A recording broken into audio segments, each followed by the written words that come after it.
smeg. He's a smeg. He's a smeg. Hey. Make yourself a brew and break open the biscuits. Welcome to WatchMojo.com, and today we're counting down our picks for the top 10 British slang terms. I shagged her. What?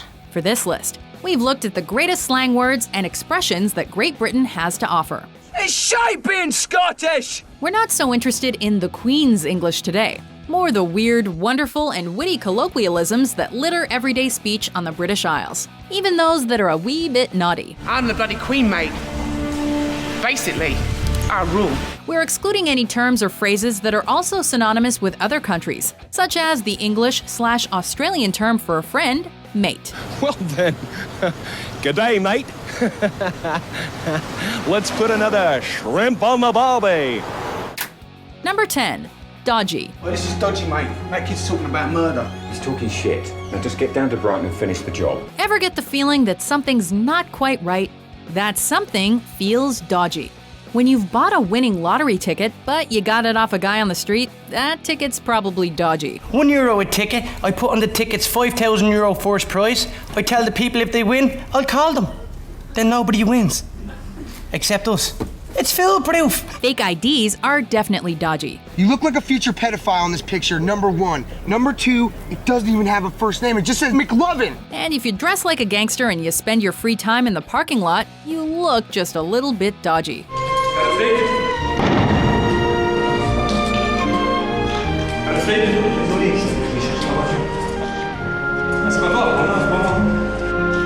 It's not quite wrong, but it's halfway there. Things get a bit dodgy. I just cannot be bothered. But hey, I get good vibes about this interview thing today though, man. Seems to me like it's going pretty well, eh?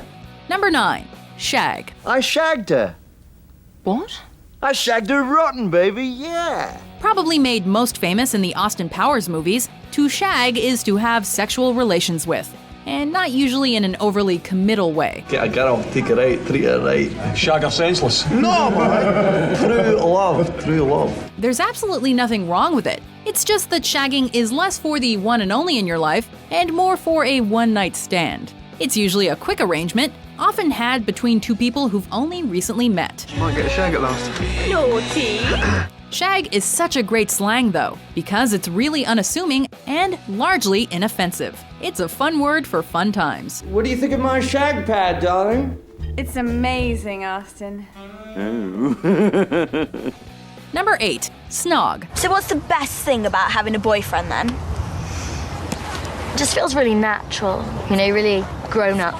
And the snogging is wicked. If shag is home base, then snog is first. And it carries slightly more emotionally attached connotations as well. Snogging is essentially French kissing. Can we have that snog now?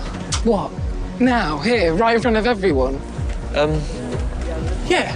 It's a step above a polite peck on the cheek, but things aren't yet especially steamy. You snog someone at the back row of the cinema, or on their parents' front porch, provided no one catches you.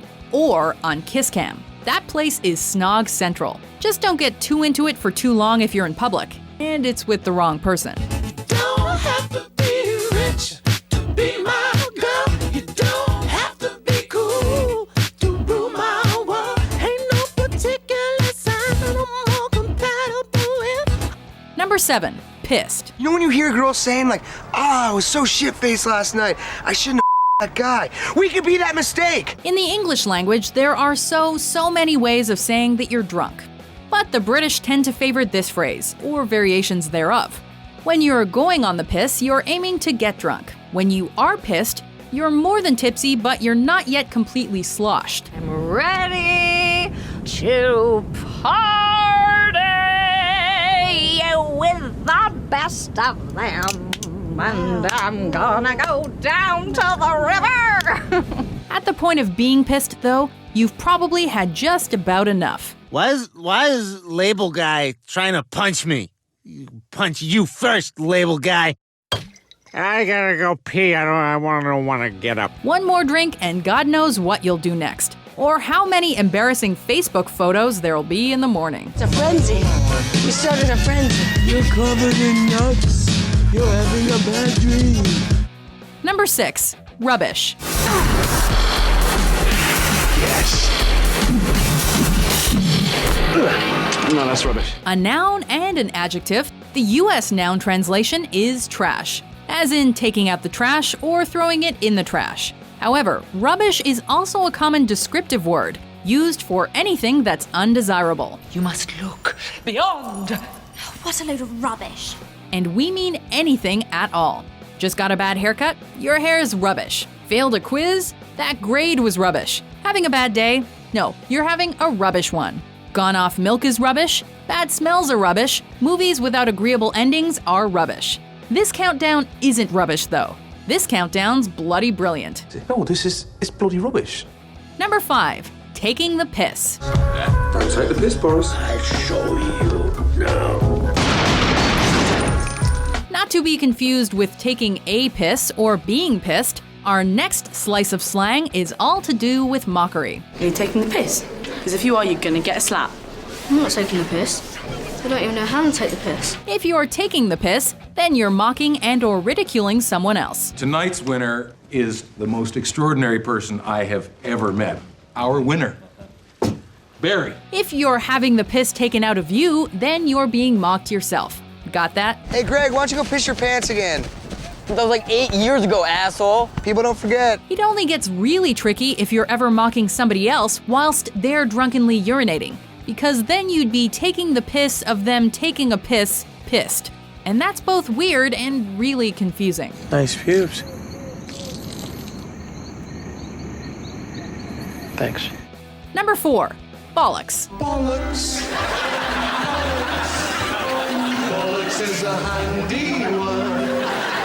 Another word with multi-meanings. First and foremost, the bollocks are a crude name for certain parts of the male anatomy. Hurry up, Rich! We're freezing our bollocks off out here. You can be kicked in them, for instance, and it will hurt.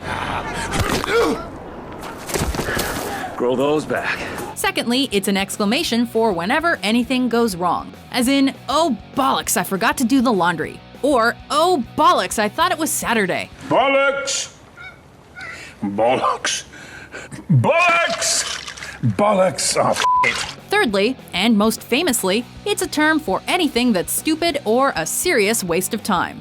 A la Sex Pistols and their notorious 1977 album, Nevermind the Bollocks. God save the Queen. She ain't no human being.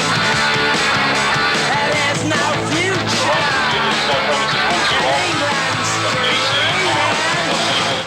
Number 3, brilliant. Oh, hello, Simon. Your parents asked me to check if you're okay. Me? F***ing brilliant. Absolutely f***ing brilliant. The two-edged sword of British slang is never more notable than with this word. Most of the time, brilliant has positive connotations. Some mountains are volcanoes and they really are brilliant. See? Volcanoes, brilliant. It's used when something is especially good, similar to words like super, superb, excellent, or ace. What's your name?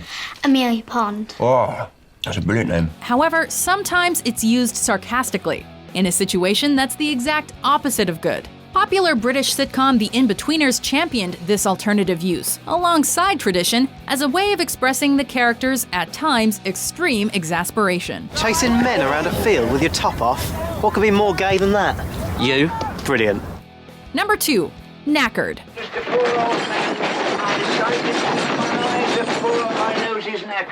With so much slang to sift through, we'd forgive you for being a little bit tired.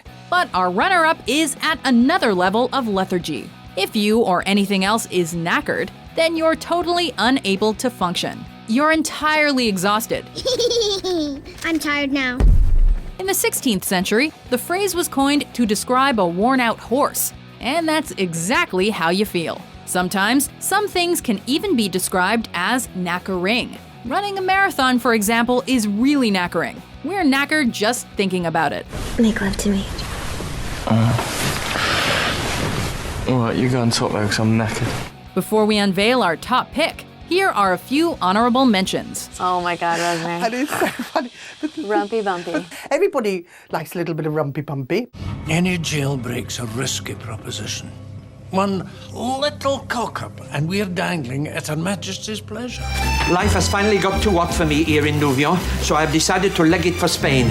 And pray that there's intelligent life somewhere up in space, 'cause there's bugger all down here on Earth.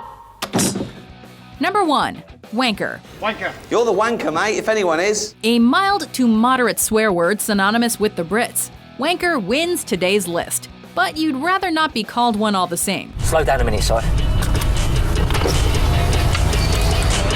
Bus wankers! Literally speaking, a wanker should translate as one who wanks or masturbates. However, when you call someone a wanker, you're very rarely alluding to their solo sex habits. You okay? It's just a film!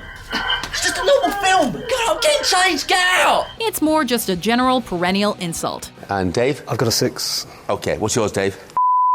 Wanker is heard especially at the soccer pitch, which of course is called football in the UK, where the poor referee will almost always be one.